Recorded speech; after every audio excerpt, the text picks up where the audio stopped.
Hi, everybody, and welcome to 30 Days of Hope. Thank you so much for joining me for another exciting and inspiring episode. So grab that chair, grab that nice glass of wine, and just have this daily dose of hope. So I'm so excited to be with a friend of mine, and we have not connected, I'd say, in about 10 years. So it's Probably, been a yeah. while. Now I dye my hair because I have to, not for the fun of it. But it's been a while. But welcome, Andrew Foote, so much to the show. Hi, thanks for having me. Yeah, This is gonna be definitely. fun. Yeah. Yeah. And I you're don't dye my I don't dye my hair right now, so yeah. you're lucky. You're not having to worry about haircuts or Yeah. anything. Or I know. I've been cutting my own hair for years. it's Yeah. great. And so you're part of the Actors Equity Association, and you've been an Yeah. actor and singer. You said since about like 14 or I, 15 years old. yeah, professionally Yeah. though since I was 18 years old. So Okay. it's about 24 years. So do the math and you can see that I'm 21. Yeah. Exactly. No, so yeah, about 24 years I've been doing this Yeah. professionally. And Wow. I've been a member of Actors Equity, the union of professional stage actors and stage managers, since 2004. Okay. So about Wow. 16 years as a member of Equity. So Yeah. And for yeah. that to be in the industry for so long, it must feel like Mhm. part of your identity, where it's almost it actually bleeds through you. What is it like for you, especially during this pandemic, to be an actor in this situation? What are some of the changes that you've seen? The one thing is that I absolutely know that I think my profession, and they've kind of told us, will be one of the last people to return to a normal existence. Like we just know that. One, because of the audience and people, the social distancing with an audience, and no one wants to, maybe not everybody wants to be so close to each other right now. But then on the other side of it, because the nature of what we do on stage as actors, we have to be very close together and Yeah. intimate with each other. There's a I'm supposed to be doing a production of Mamma Mia later on this summer. I don't know if it's going to happen or not, but I absolutely know that in that production of Mamma Mia, at the end of the show, I have to kiss the lead woman in the show, and Mhm. then the show ends. And so, uh, yeah. So as you can imagine, it's a work in progress trying to figure out how all of that's going to Yeah, sort itself out in the sure. coming months. Yeah. And I think Fingers crossed in the coming months. yes, we're Yeah. rooting for you. And I think also too, it's almost like there is some liberty that you can have with different productions, but I think Hmm. people would be shocked to see, two characters kiss with masks on. It just Yeah. would kind of steal from the Hmm. show. So Yeah. you're right. It's like, how do you actually keep these productions intact? Yeah. Especially ones that have been, old school, and you want to actually keep that alive without really Yeah. changing too much of it. It's not just the actors that are, it's Mhm. there's the people backstage that are, I pick up a prop to bring on stage. It's probably been picked up by at least two technicians and prepped for that evening. Yeah. People in the orchestra, like, when you have the orchestra pit and the tuba, he's blowing his Yeah. out to the world, I mean, and all those kind of things, and just Mhm. seeing, it's stuff that we never thought about. Yeah. I guess we were lucky in that way, but it's going to be a totally new, it's going to be a new way of doing business, I think, for the in the short term, and and in the long term, I hope it goes back to just the way it was. Yeah. Yeah, and so many things have shifted. I know before we press record, you talked about even how auditions have changed, and even Yeah. theater recitals that were much more about face to face and connecting with agents Hmm. have completely been obliterated. And so it's a Yeah. new normal, especially for these kids rising up to the theater. Oh yeah, I mean I do a lot of summer stock Mhm. it's in New Jersey, all around the country, and the one thing is when you do a lot of summer stock, you're in touch with a lot of college kids, and usually at this time of year, like the late April, early May, it's what they call the college showcase season. So that would mean like students who are studying to be actors, they uh, they have their showcase, so they get to basically show off what they've learned over 4 years. And the school sets it up, and they bring in agents, like theatrical agents and casting directors. So it's like, here's the new crop of talents, coming into the industry, and for these agents and casting directors to get to know them and to see, Yeah. maybe they're just going to sign them, and we don't have that anymore. And a lot of the auditions, not just for graduating seniors but for everybody, has moved to interactions like this. We had to learn really quickly how to get really good at putting videos together and making, turning my living room into a studio. Like I buy a ring light on Amazon and a special mount for my phone and make sure that I had the right, I now know exactly where the light goes, how high the phone is, where I place my little speaker so my taped accompaniment when I have to do a singing audition can go, so it sits close enough to the phone, but it picks it up, and my voice can. So I had to learn to be a video A video recording expert, like very technician, quickly. right? Yeah. Yeah, very quickly to try and, just so that because productions, even though we're on pause right now, productions usually have could have like a 6 or an 8 month build time from casting to actually starting work. So earlier on in the quarantine and in the stay-at-home order, stuff was still casting, and so they needed the work, casting directors meeting creative teams, auditioning people, interviewing people, that still had to go on, and it had to immediately shift to a virtual thing, which is also interesting because it changes the nature of how theater is such an live theater. It's like in Hamilton, you want to be in the room where it happens. Yes. That's the magic of it, right? The immediacy of it. So it's you just hope that there's a learning curve on both sides. I think the people watching the videos and the auditors, the casting, they have to lean in to see and try and like, well, what would this be like live, right? And and it's also on our job too, to what does this feel like, how to create as close to a similar feeling of being live in the room, but putting it through my phone. Exactly, It's like weird. reaching out Yeah. as much as you could, and But that's what we're all doing, right? That's that's not just actors. That's every interaction. I mean, my mom, I video chat with my mom last night, except it's always like this. And I'm like, Mom, can you see me now? Yeah. Or my dad still answers the phone to the side, and it's, Dad, I'm looking right into your ear. But yeah, so we're all learning it. So yeah, it's the great. We're stakes are all just learning higher. at the same time. I think one of the beautiful parts about the theater is, as you were talking about, that idea of experientialism. And that is something that makes the theater so great and so distinct, is the fact that you can walk in to a room and be completely transported to a different time, a different space. And that's part of the beauty of live theater. What has it been like for you specifically to really switch from conveying that, connecting with the audience, and even connecting with those in the audition room to doing video? Oh,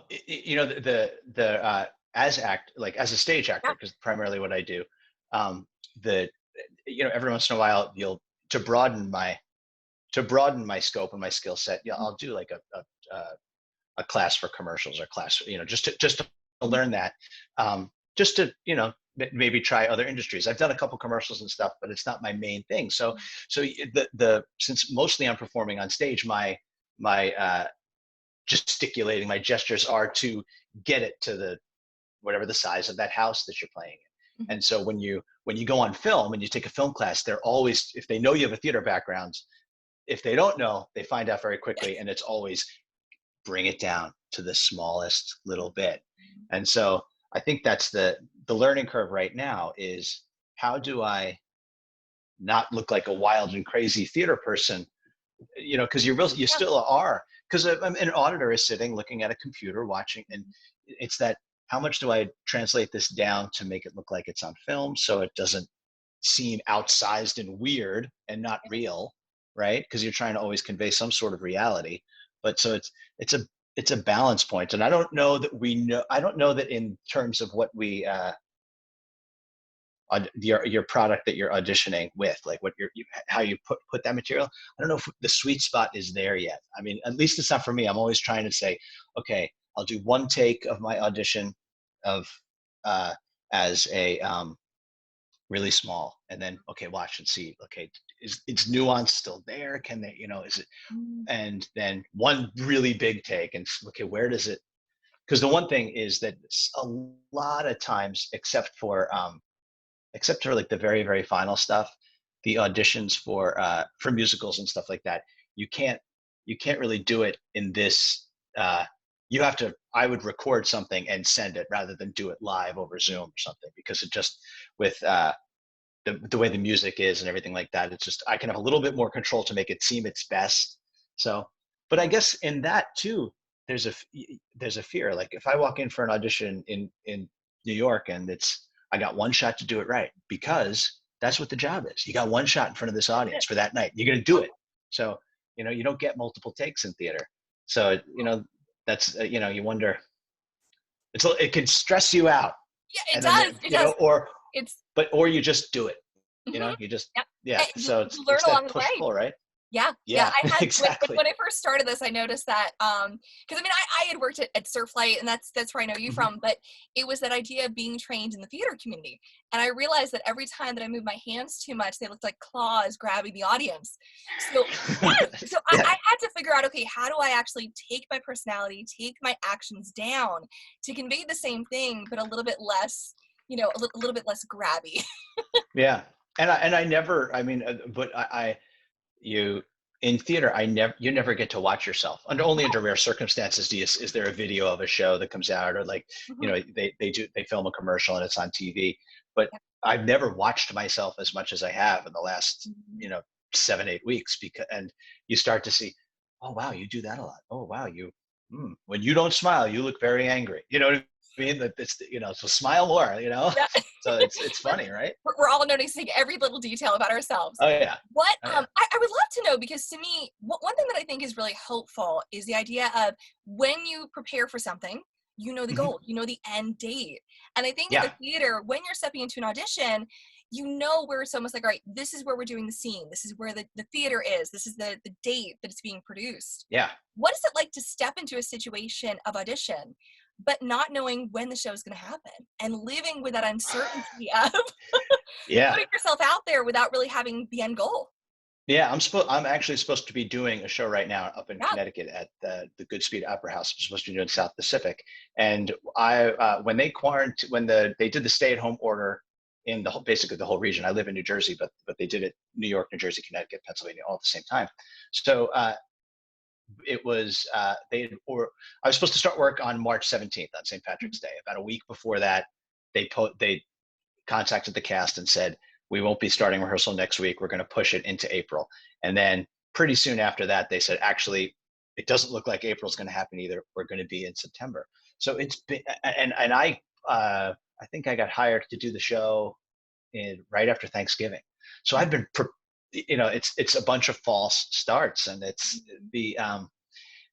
it's hard to, it's, it, it could be, it's, okay, when do I start trying to memorize my lines again? When do I start, thinking about, like the things like arranging things for just being not in my house for Yeah. 9 weeks, 10 weeks, do it. And then it's also things like uh, used to, right before they canceled, we had to all, I had to go to a costume shop in New York City to get my measurements taken. Mhm. And it's, okay, how many donuts can I eat between to keep those measurements staying the same? Or how many arm curls do I need to do if I Yes. eat that donut? Yes. So Yes. it's that kind of thing. Mhm. But I mean, the I think because I was so close to the production happening, the producers um, are very committed to the show happening as soon as they can open up, they want to do it. Mhm. So at least I know that there's some semblance of job security there, Yeah. because I mean, a lot of people don't have that. So at No. least for that, I'm very, very, very grateful. Mhm. So, Yeah. you know, Yeah. hopeful. Yes. Yeah, Hopeful. yeah, So hopeful. we're going to be Yeah, counting down the days with you. So yeah. and waiting. So to me, it's almost like once that opens, you'll sell some tickets, and some of us will be in the audience. I hope so. Yeah, So because we're dying to get out. We need yeah. that. Yeah. What are Hmm. some, because I you talked about the idea of having hope, having that job security, Hmm. and you touched a little bit about college students really just stepping out. A lot of Hmm. the summer stocks have been closed. There Yeah, really is not a lot of places where they can hone their craft, really make those networking connections, like yeah. they were planning to at this Hmm. summer. What would be some tips of advice that you would give students that sort of the world has turned upside down for them? Yeah. Well, you know what? I'll tie it back to kind of your previous question was like Yeah. the how do you prepare when you don't know when it's going to start? And that's kind of where, to be honest, that happens a lot when you're an actor. I mean, it's rare that your show closes your show closes on a Sunday night, and you know what your next show is. That doesn't always. This is a job. This is a life, a career of always of a lot of uncertainty, right? So it's kind of uh, so this is kind of your big prepper. I mean, this is like throw the baby in the pool version of you don't know when you're going to work again. I mean, you always think, oh, this could be my last job. This could be the last time I ever step on stage. That's how I feel. You feel at the end of Yeah. every job. A desperate actor is, and we're all desperate actors. That this is just going to be. I think this maybe might be good training for that. Say, Mhm. hey, well, a little unemployment. Yeah, I graduated during COVID-19. I'll be fine. But you're always though the goal the real work is it's a lot of actors say this, and I believe it for sure, is that the work involved in this is getting the job and Mhm. preparing and being ready when the opportunity comes, right? So I'm always waiting for my agent to send me an email with an audition appointment for something, and I want to make sure that like when that audition, you say, hey, you have an audition tomorrow, you got to be here, you have to sing. It's for Phantom of the Opera, you have to Yeah. sing Music of the Night tomorrow at 10 o'clock. Can you do it? Yes, I've been singing that song since I was 15. I'm ready. You know what I mean? It's Yeah. always about Mhm. when that call comes, being ready. So now it's just continue on with the preparations that you've learned, because all that college was a preparation to get out there, have your skills ready for the real world. And we have, I guess it's a gift of time, Yeah. one thing, I've been self-teaching myself the guitar for 10 years. I would like to get to a point where I could, at some point maybe play the guitar on stage. And now I've got time to sit and do that. So it's like pick up that extra skill if you want, or uh, redo your website, which I have to do. Hasn't been done since 2018. But those kind of things, because we're always going to. You're For a young kid starting out, Mhm. realize that all of these things that we're doing, all of that, like, oh, there's always what should I be doing right now? Which I've got I'm unemployed, but I have to take that. I have to take that as an opportunity. I should be working on this. I should be becoming a better dancer. Obviously there's limitations now. Specifically, you can't go take a face-to-face voice lesson if you want to be a better singer. But there's a lot of stuff on YouTube. There's a lot of, Yep. it's better than if this would this would be a lot harder if it was Little House on the Prairie days and we just had to sit it, Exactly. you know. We're not out having Yeah. to like shuffle in the backyard with dirt on our feet. Yeah, It's just, exactly. there's connections there. There are Hmm. opportunities. And I love what you Yeah. talked about, because it's almost like so many of us, I think, are concentrated on the goal of when is it going to open? When's the new normal going to start? Hmm. And the idea of, are we being purposeful in the journey? And in order Hmm. to be Yeah. purposeful in the journey, there has to be a teachability about us.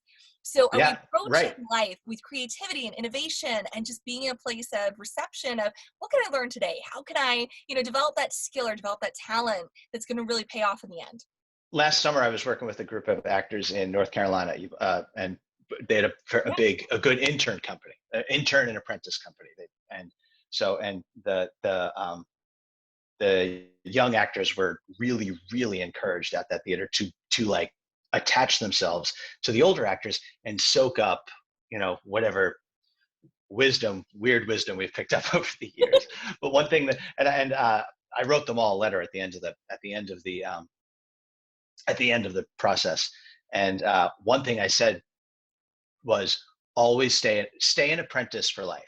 Mm, Because no matter where you're gonna, like, not just acting, but there's always going to be somebody who knows a little bit more than you do, and see if you can get that person to give you that information, right? yeah. It's and it there's and it's true. It's like always be ready to absorb something new, because you can't if you don't. I mean, that's you're a dead shark, not Yeah. swimming. That, yeah, you're not moving. If you're not moving forward, what's Mm, the point? yeah. Yeah. And you're So just stagnated. To me, it's almost like if you're in the water, start swimming. Like just right. figure out Uh-huh. how to move.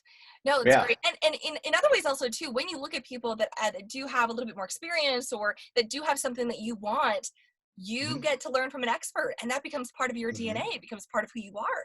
So it Yeah. makes you that well-rounded person, which is Yeah. great. Yeah. Now you've done some you said for about 10 years you've been working in doing a solo act that you've really Yeah. kind of honed in and connected from the cruise industry, and you've been Yeah. in nursing homes and About yeah, retirement. about 10 years ago, I'd been Okay. working at, I so primarily I'm a theater actor, but part of that took me to I worked as a lot of people who do musicals do. I ended up working on cruise ships, Mhm. doing shows on ships. And while I was out there, I developed a solo act. So it was just me and an orchestra putting it. And I was doing it on ships, and it was great. But it was time for me to come back to land, you know. And but I really, put a lot of effort into this show and putting it together and making it personal and relatable, and not just me standing singing, but like really trying to uh, communicate, tell stories, like reach out to the audience and have it be something different than a typical lounge act, which is how you could describe it. um, anyway, so I came back to land, and I was back to primarily focusing on acting. And the I like you're always looking for like a survival job. Sometimes people wait tables, to pay the bills in between acting gigs. And I had that I had my that solo act Yeah. just basically sitting in a trunk, right? But not really. And I thought, okay, well, what was the starting to think about, like, in personal and making it personal and making it good and trying to do my best work with that act. I i was know your audience. So working on ships, and the demographic on ships was generally middle age and older people. So, okay, what works for them? And and that demographic actually also crosses over into theater a lot too. As the generation older than me starts to retire, they have a little bit more free time, free income, and they want to be entertained. So great, they're the customers, right? So anyway, so I had this act, and I started to miss doing it. And I thought, well, there's a lot of 55 plus and uh, retirement communities, retirement homes, nursing homes, care facilities all around New Jersey. And I thought, that it's the same age group a lot, in that's there, but they might not be as mobile. But maybe so I started to. The first thing I did was I found, went on the internet, found all the names of all these of all this type of places, communities throughout New Jersey. And it was a big long list, and I thought, man, I'm not going to cold call all these people. So I started to look. If you go online, you could look at these places. They had calendars, and you could see like what the activities were during it. And I started to see, at 2 o'clock, with John Smith and his ukulele, or Jane Jones and is going to be doing magic or something. And I thought, okay, maybe to be. So I started looking up those people, and I found out that there's actually there actually is managers and agents that supply entertainment to. And I said, okay, I can make one Oh, call. perfect. Yeah. So yeah, so I long Okay. story short, I called an agent. They picked up the phone, thank goodness, and I sent them a video of my show, and I started doing that all over New Jersey, and it became kind of a like and I got to, from now for the last 10 years, make from one end of the year to the other, uh, making my living 100% from performing. And I'm not a famous person, and I'm not, sometimes I get to do big theater shows. I go to Asia and star in a show there, or be in New Jersey and travel 15 minutes from my house, and make enough money to pay my cable bill that month. It was a balancing act, and it became just kind of just how my life is. I mean, one day I could be in New York City auditioning. The next day I might be in Basking Ridge at a 55 plus golf community. The next day I could be getting on a plane and going to California to do a show, and then coming back 3 weeks later and back at a nursing home in New Jersey singing. And it became just a fun kind of part of my life, and I get to do that show, and I've actually updated it and changed it, and like, and I've met some of the most wonderful people in the world at, you know and uh and it is, it's another casualty of the time right now, because those kind of places, that you definitely, no one, they always, whenever you go into it, especially in like a nursing facility or a care facility, not so much a 55 plus golf community that like my parents would live at, but the first thing you see on the door is if you're experiencing any symptoms of anything, please don't come in. And that's just in normal time. Now it's obviously the gradation of that warning has gotten stricter and stricter and stricter. So I've had a lot of that kind of stuff, obviously for necessary reasons, be canceled, down the road. My calendar kind of opened up a lot with that as well. So which must be really difficult though, because you figure for 10 years you developed, not just seeing people face to face occasionally, but you've developed relationships. Just so for sure separate from people that you just know and know their stories. And to be I know them within the context of performing for them for about 60 minutes every 6 months, but I recognize them and I know their first names and stuff. And of course it makes you, the context of it is a very fun, uplifting, hopefully part of their day. And so I remember it as like really good times and really good people. And, of course you worry, you think about people, it's a different, and my wife said it yesterday. She says, kind of in a way, what we're learning right now is what it's like to live in what is it like when you can't leave the house, when your world is smaller? How do you entertain? We're kind of learning what retirement is like. She's like, this is like retirement, in the good sense and the bad sense, Yeah. So yeah, again, it makes you either love retirement or absolutely hate it and do everything in your power to avoid it. Exactly, right. Yeah. But yeah, I mean, so I you wonder about, there are a lot of people that I'm thinking about right now. Yeah, like in places all over the state. So it's true. That's the weirdest thing that I found, where it's almost like it's not, you go from consumerism to faces. And I think about all the different people that I interacted with Starbucks and coffee shops and grocery stores, and their faces just come to mind.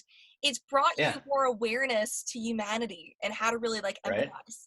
Well, also now, and even if you do go out, you only see this much of someone's face anyway, right? So, it's like the interaction in the grocery store of when you see somebody and you smile, you have to almost like smile with your eye, like I'm smiling right now, It's like, is it one eyebrow, two eyebrows? Let's see the right. Yeah. Let's come up with a whole new like social gesture that we can communicate. We'll start doing the Bullwinkle ears, we'll try something new. Something. What is some of the hope? Because you talked about the past and the present of theater. What do you feel is your hope for the future, or what ways do you feel like the theater is going to change within the future context? One thing is, I always think the law of supply and demand is always going to win, right? And right now, the one thing that we don't have, and like I said, my industry, the live theater itself will be the last ones. Movie theaters will open before us. That even like concert work will, because there's less people on stage. My hope is that it places that the absence makes the heart grow fonder. The lack of the supply of this and makes the value go up. That people, and I do believe that people really do value that, being in the, in like Hamilton, being in the room where it happens. That people that value that live magic interaction, because this is and if any of my solo act people that have seen me in nursing homes, this is one of the things that I say is that this you could turn anywhere into a theater, as long as there's something magical about having the artist and the audience in the same place. There's a magic to it, and it's something that is very specific to humans, and it goes way back to the cavemen, right? Sitting around telling stories to each other around the campfire to try just as just a communication experience. I mean, that's something that no other animal does or has a need for, but human beings do, and we need to be able to come together in this way. And so I would say I'm sure that the value of it is going to be raised, not just a monetary value, but people are going to be needing this. And I think you can see there's different ways that people are exhibiting it, specifically like now as we're places reopening and everything, because they need that connection. That's what people come to the theater for, is to feel common emotion together. And it's going to be, I'm hopeful that it makes it even more of a, when it's safe, that it makes it even more of, there's a rush Yeah. for of people being there to be in that. I mean, I read an article in the New York Times today about a Broadway show that's they were about to open, they were in previews, they had a couple of previews, and they had to shut down. And the lead actor was saying, God, he's like, that moment when that overture starts, that first night back, when we can do it, is going to be, there's going to be so much emotion of everybody, of just this collective, oh my God, we're really doing it now. It's really happening, right? I mean, it's so I can't wait for that moment when it's, and I hope we do it right. I don't want to, nobody wants to do it too soon and mess it up and make us wait even longer. I'm hopeful that it happens at the exact right time, because when it does, it's going to be magical. Oh, it It's is. going to be It incredible. is. Yeah. It is. And all of us will be able to experience community firsthand for so long. And Yeah. the beautiful part of live theater is it's the only place that you find an equal sense of giving and reception. And Oh yeah. it's beautiful collaboration of, okay, I'm listening, I'm present, I'm right with you. And Yeah. you're just in that stance of being taught and being teachable. And there's just no other place that you can find it. So Yeah, you're right. I'm Totally. excited. I think it'll be a beautiful start of what community can look like. Mm-hmm. And I hope other businesses and organizations really kind of take a learning key from that to figure out how can Mm-hmm. we actually create a place that's participatory and gives people that experience that feeling that they're missing so much right now. Yeah. Yeah. Yeah. You want How, to, there's no more humanity than that. I mean, no. movies are great, television's great, televisions are especially good, television's especially good right now, thank goodness for that. But that collective, you know the one thing I think some of the best nights in the theater are when it's a bad, when the actors feel it's a bad audience, that they're not reacting, and so, you know what I mean, that you can actually feel that, like, oh, this is, you can feel it's like, yeah, The because tension. this thousand, these thousand human beings are different than last night's thousand human beings. It's like, it's going to be different. Yeah, when you notice the difference, even if it's a bad night, Yeah. so it's going to be fun. The first night's going to be a good audience, though, I'm sure. Yes. Yes. The first night's going to be the best. They're going to be great. They're going to be really good. All the punchlines are going to land. Yeah. I love it. Yeah. Before we end this has been so much fun. I feel like Yeah. it's been, catch up over coffee. But just to ask you a question that I ask every single person at the end is, how Yeah. are you personally finding hope? So whether that be through podcasts, through, spending time with your wife, honing your craft, how are you personally finding that hope? Yesterday was my wife's birthday, and it was a milestone birthday, but I won't tell you how old she is. But and it was hard. It was, looking, knowing that, May 6th, that was yesterday, was going to happen during quarantine. It put me in an even more, I felt even more responsible to have a good birthday party, right? To do something. And so, yeah. So what I did was I contacted all of our friends and family, and I set up an online sign up document for people, so that she wouldn't have to, so everybody would get their little time with her during the day, because it's impossible to, I'm sure by now everyone's had the Zoom party where there were too many people, and then it all just goes silent and no one can talk, and it just, you know what I mean? So I didn't want to have that happen for her. Mimes all at once. Yeah, exactly. And you just sit and watch, and it's like, well, I'm turning this off. So I didn't want that to happen for her birthday. So what I did was we started at 8:30, and we went all the way till 10:30 last night, of her just sitting with our video setup, and just a rolling half hour with all of her friends over Zoom. And in a way, as tough as it is to be, it was this, you can feel this need even happening over video, and seeing it, and say, and knowing that we all just didn't become introverts. I mean, at least that hasn't been my experience in this, that we Yeah. just didn't. No, it doesn't feel like there's a lot of people shutting off the world right now. Everyone's hoping to get out and be with each other. So I think that it's so, and I ended up just watching her all day, talking to her friends and her family, and watching all of that just happen over and over. And it was better than a party. I mean, it was 13 and a half hours long. I mean, so that's a pretty long party. And she was dead at the end of it, tired from doing this. But just watching how, knowing just, and that people really still need to be together. We're pack animals. You know what I mean? We're herd. They talk about herd immunity. It's because we want to be together. Yeah. We want to be together. So that gives me hope.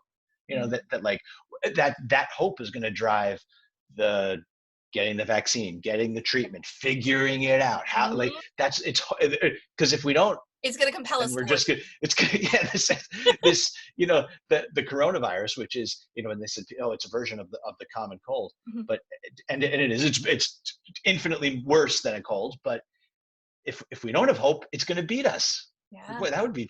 I mean, we beat the dinosaurs. I mean, we shouldn't let a cold beat us. It's not just a cold, but you know what I mean. So that gives me hope. Watching stuff like that, watching people just needing to be together, that was great.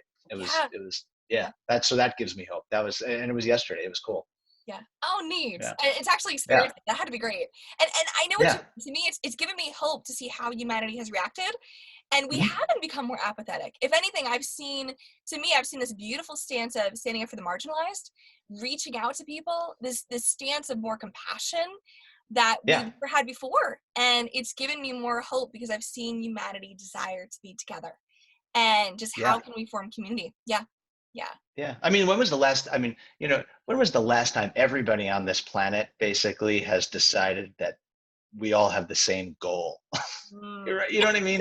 Exactly. I would say, okay, not everybody, but this high percentage. I mean, if we're going to beat this. I mean, this is that's kind of cool, right? I mean, when can you get that much agreement? Ever. You can't even get that at Thanksgiving. You can't even get that much agreement, right? So, especially in a political year, it's just. Yes, of course. Yeah. How all these people agreeing really on this one thing. So, yeah. Well, Andrew, this has been awesome. And so for Thanks, all the people watching and listening, we're going to have all the links. So especially to connect with Andrew, connect with shows that he's done and videos, and even all the different opportunities and things that he suggested. We're going to connect that as well. And even some YouTube videos for those that are active. Oh, and let me just jump in and say, congratulations to you, because today you graduated and you are a doctor. And so I feel very, very lucky that I was the one who got to talk to you today. I mean, thank you. Yeah. I feel like it's like a second birthday this year. It's just it's cool. It's just very cool celebration. Thanks. Yeah. Thanks. Yeah. So thanks for having me. Yeah, no, definitely. So, and thank you so much for joining us for another incredible time of 30 Days of Hope. Tune in tomorrow at 2 p.m. for another episode. And again, this is your host, Dr. Colleen Bassletter.